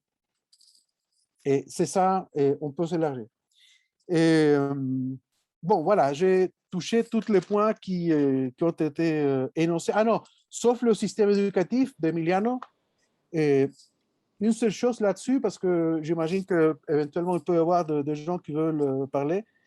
Et moi, je fais une proposition particulière de comment agir là-dessus, mais il y a un sujet dont je ne parle pas, qui c'est l'école publique. Et ça, c'est vrai. Il y a un besoin de repenser l'école publique, de repenser les conditions d'accès, les conditions de financement, et la relation entre l'école publique et les quartiers et le travail, notamment et les structures de l'économique. Je pense que c'est très important. Moi, je ne le traite pas, mais c'est vrai que là, c'est un élargissement du livre qu'on devrait penser. Voilà, merci. Merci Guillermo. On va ouvrir maintenant un espace de discussion. Je vais peut-être faire un petit commentaire pendant que les questions se préparent éventuellement. Je voulais revenir, Guillermo, sur la relation entre gouvernance et contrat social dont tu as parlé dans ta présentation, pour une question un petit peu... une première question très simple et une deuxième peut-être un peu plus théorique, mais la question simple, c'est dans quelle mesure le Chili est différent de ses pays voisins, où finalement se trouve dans une situation assez analogue à ce que l'on peut observer ailleurs en Amérique latine, voire même dans le monde, c'est-à-dire une crise de gouvernance, tu as parlé de gouvernance, dure assez largement et d'un manque de confiance dans la politique en général, qui fait que, disons, le panorama politique chilien est de plus en plus fragmenté et polarisé, mais c'est une tendance que l'on retrouve dans d'autres pays, d'où la question sur quelle est la spécificité du Chili par rapport à cette tendance à la fragmentation parlementaire notamment, qui est de plus en plus importante, et à cette polarisation qui n'est pas moins. Et du coup, la question qui vient ensuite, qui a un contenu aussi empirique, mais aussi un petit peu théorique, disons, c'est comment on fait pour reconstruire ce fameux contrat social dans une situation où la classe politique n'est pas crédible, et où donc le pays se retrouve dans une sorte de cercle vicieux avec difficulté à gouverner et donc à prendre des décisions qui seraient susceptibles de résoudre des problèmes, de reconstruire de la confiance et de l'efficacité.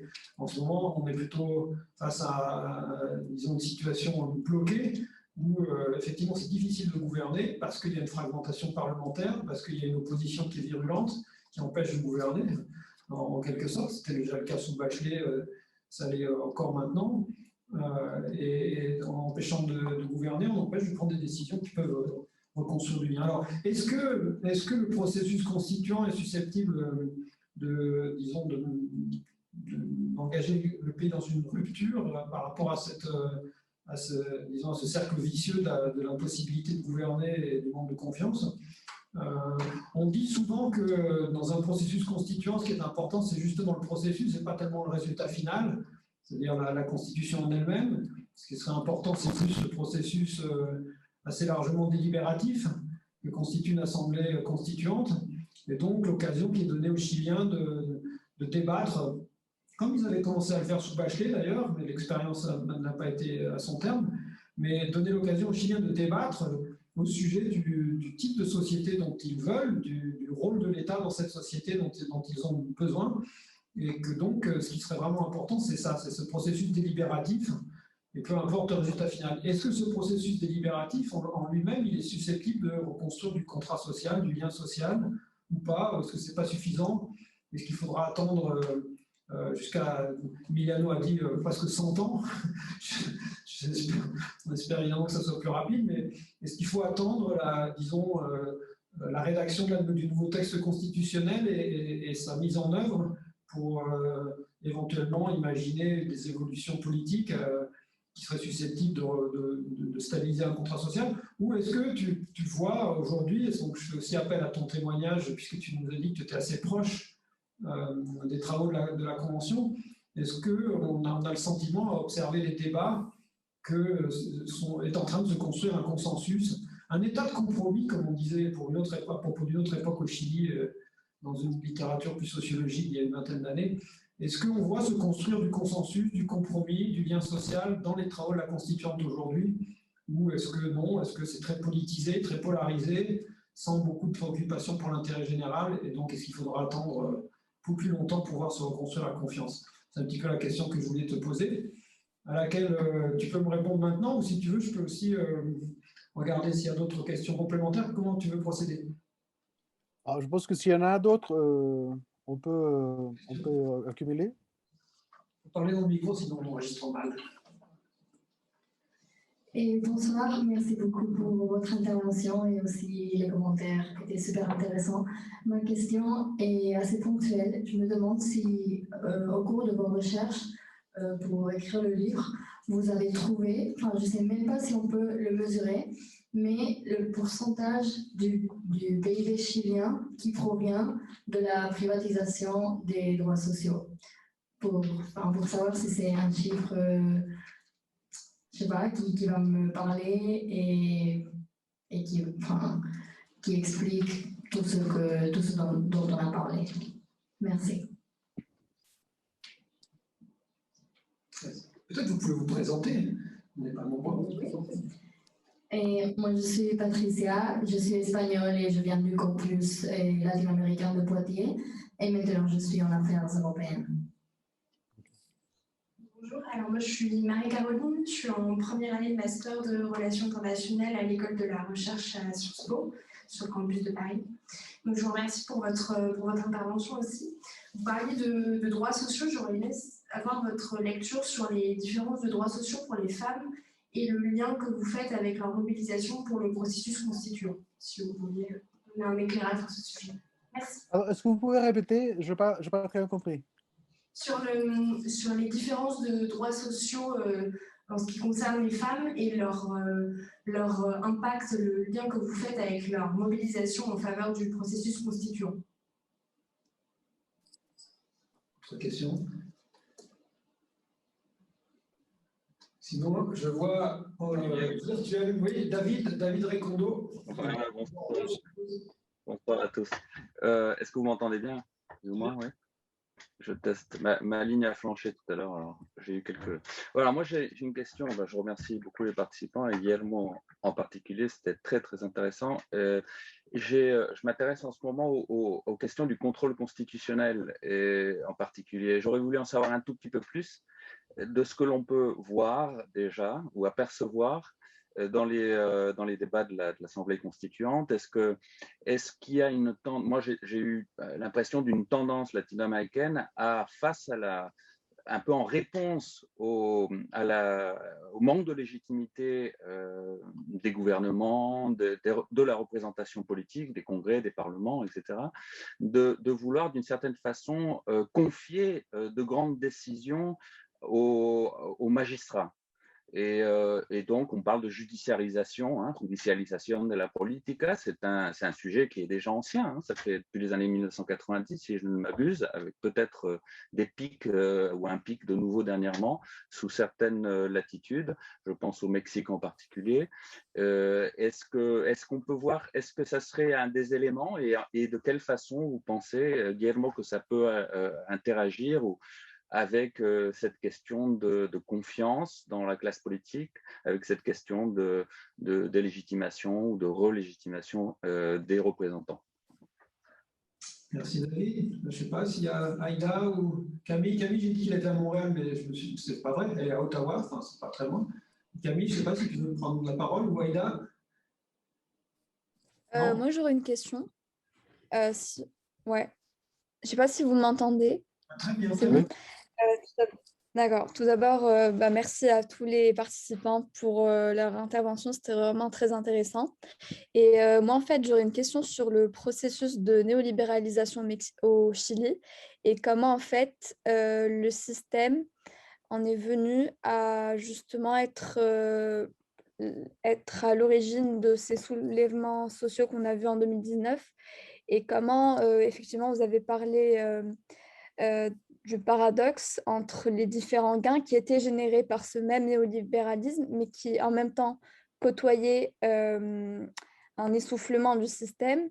Et justement, est-ce que l'échec du néolibéralisme ne viendrait pas du fait que ces gains, les gains justement du système économique ne sont pas redistribués à la population, notamment aux classes populaires? Voilà, merci beaucoup.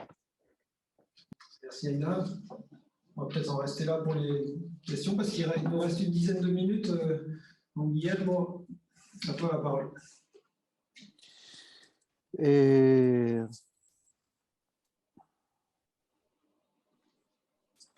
Ok. Bon, merci beaucoup pour les questions. Alors, je vais le faire dans l'ordre dont ils sont apparus. Alors, le système politique chilien, quand vous voyez l'histoire non, pas l'histoire, mais au moins une série. Les économistes, on parle d'histoire, on voit une série. Si vous voyez une série de la quantité de partis politiques au Chili, depuis 1830, c'est croissante. C'est toujours croissante. On n'a jamais eu une consolidation des partis politiques. Donc, Pinochet, il a fait une réforme au système électoral qui privilégiait justement la création de deux grandes coalitions. Mais une fois qu'on a changé le régime électoral et le système électoral, on a revenu aux mêmes fragmentations et ça, c'est une fragmentation que s'est accrue les dernières années. Donc, aujourd'hui, il n'y a pas de majorité possible au Parlement. Ce n'est pas possible.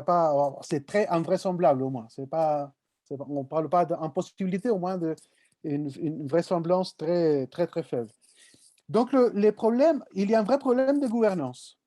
On a un président élu au 10e tour avec une majorité, et donc il est légitime, mais un Parlement qui réclame une certaine légitimité aussi, mais dont on n'arrive pas à voir des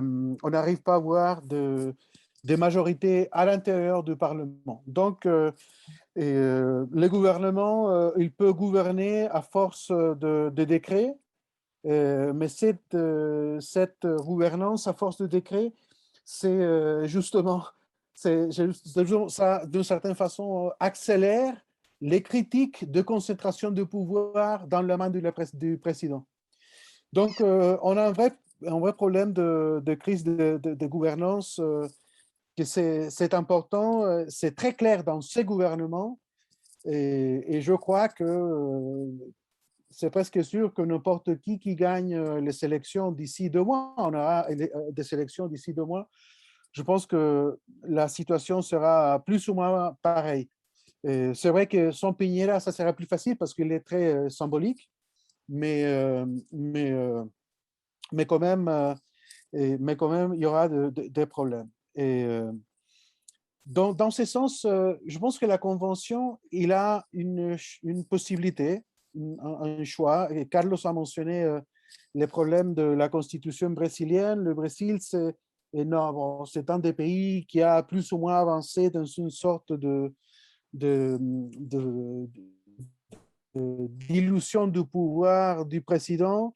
Ce n'est pas très clair que ce soit un succès, mais je pense qu'il y a de fortes chances que le Chili essaye de faire un changement du régime politique qui puisse justement déconcentrer le pouvoir du président et favoriser la création de majorités au Parlement. Voilà. Alors, c'est vrai que les hommes politiques sont très délégitimés, ça c'est vrai. Donc, la reconstruction du contrat social, c'est un problème. Mais justement, par cela, c'est que moi j'ai écrit cet livre qui Carlos a, à un moment donné, je ne sais pas si ça se voit, et Carlos à un moment donné, voilà. Carlos à un moment donné, il a mentionné ce livre-là, je l'ai écrit en 2013, et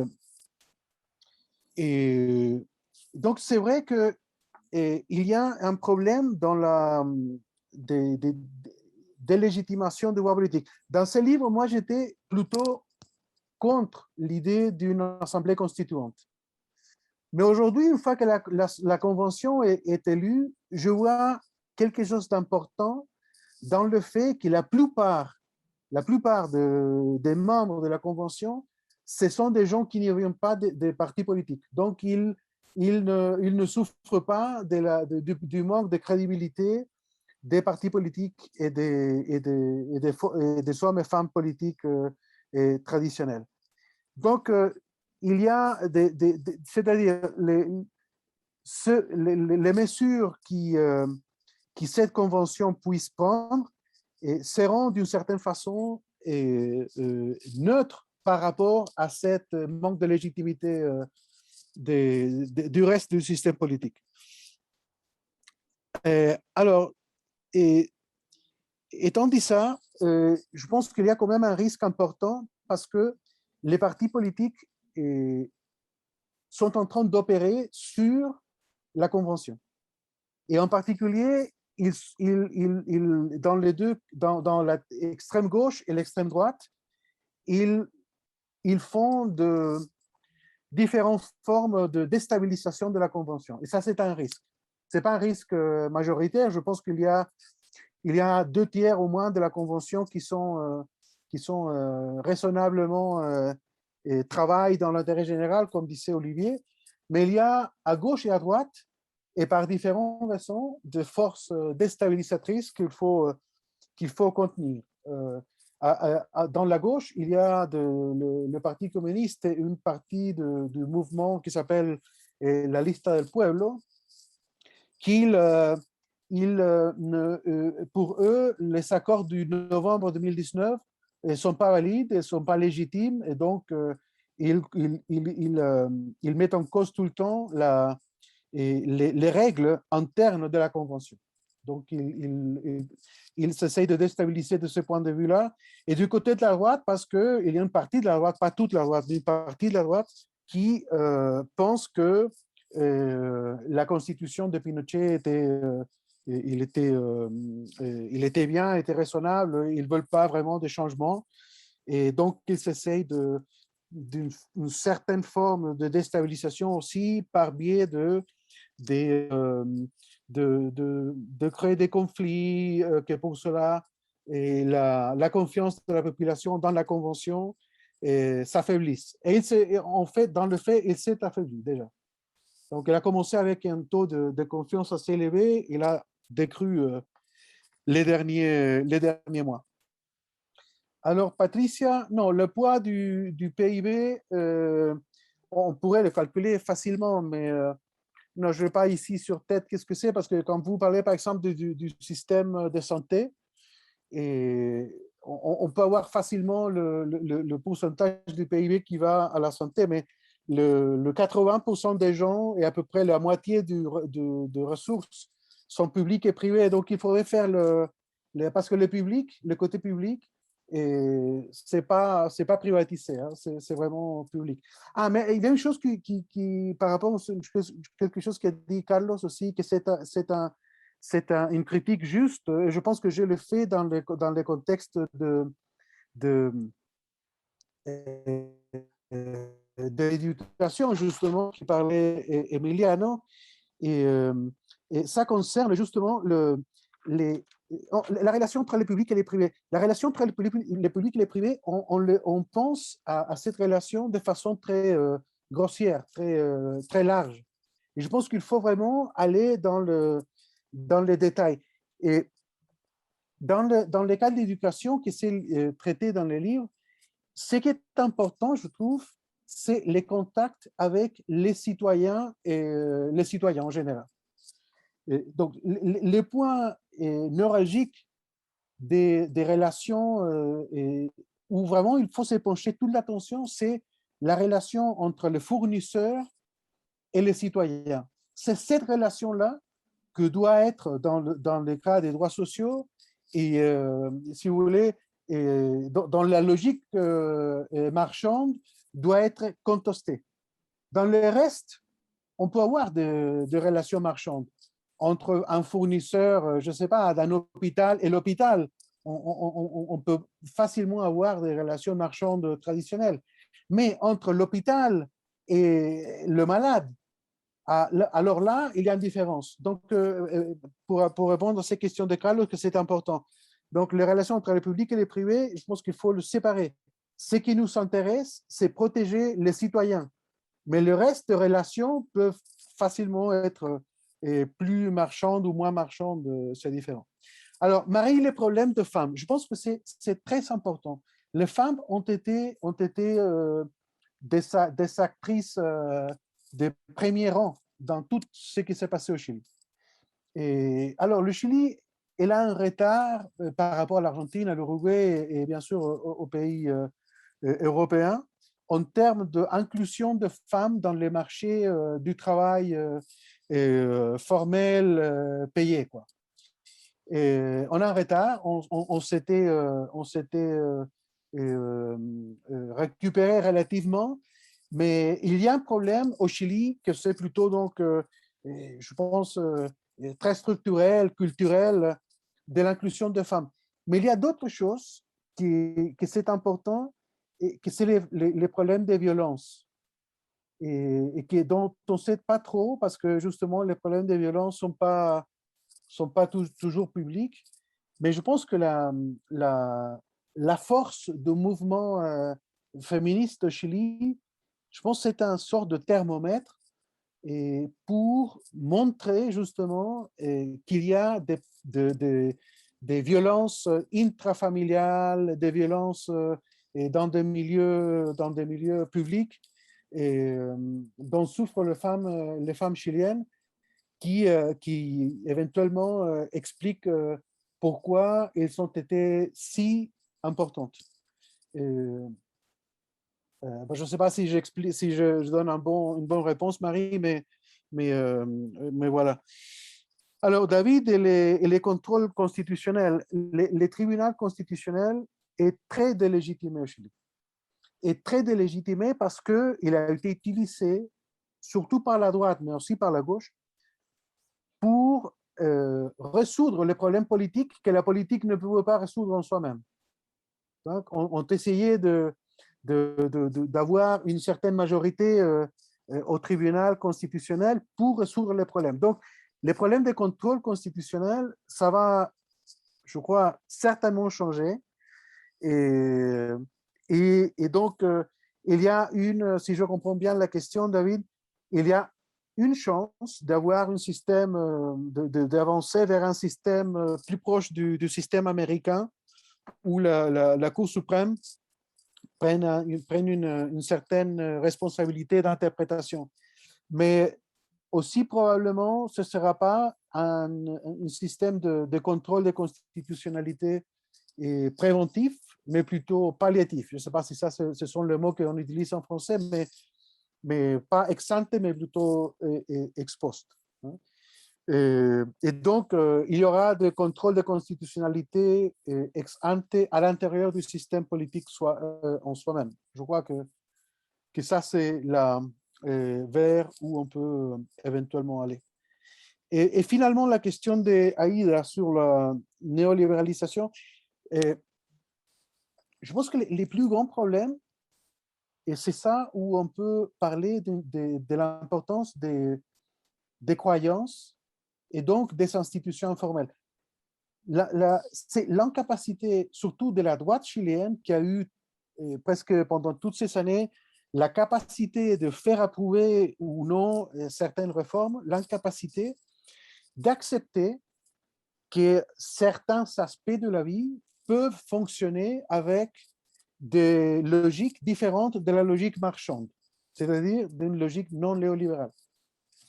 Et donc, ce n'est pas un problème, encore une fois, de la croissance comme valeur importante, de la responsabilité individuelle, de l'importance d'avoir de la concurrence dans les marchés. Et ce n'était pas ça. Hein. On associe beaucoup le néolibéralisme à ça, mais ce n'est pas ça le problème. C'est que il y a des problèmes sociaux que ne peuvent pas être résolus, au moins c'est ça que je pense, et par la logique marchande traditionnelle. Dans les cas de pension, c'est absolument clair. On ne peut pas, on en discute ici depuis 10 ans, la création d'un système